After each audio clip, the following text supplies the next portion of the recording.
morning once again.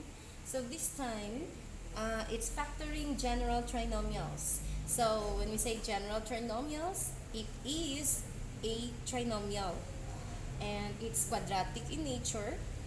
And however, it is not, or it may not be a perfect square trinomial. Okay?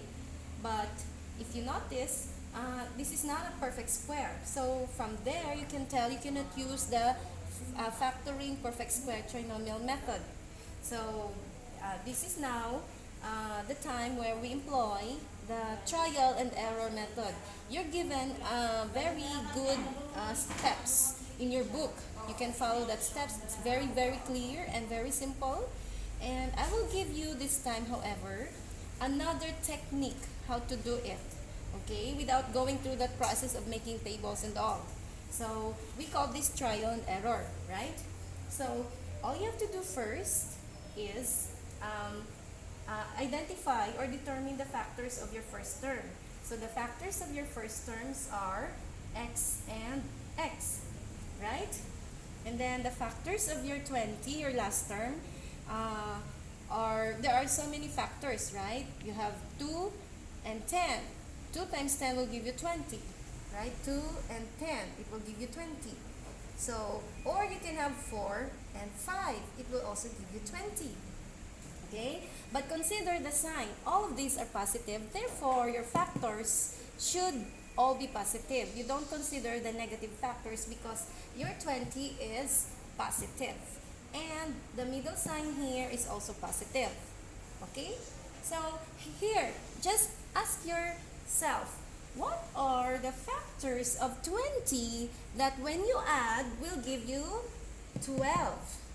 Okay? You check the factors and then the middle term. You will consider the middle term. So what are the factors of 20 that when you add will give you 12?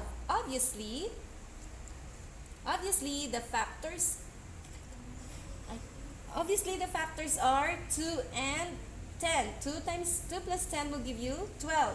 So let's write 2 and 10. Now how do we check if your factors are correct? Multiply them. 2 times x will give you 2x. 10 times x will give you 10x. Correct? And then what do? You add them. Okay? Adding them will give you 12x and it's positive. Is it the same with the middle term? Yes. So if it's the same, therefore your factors are correct.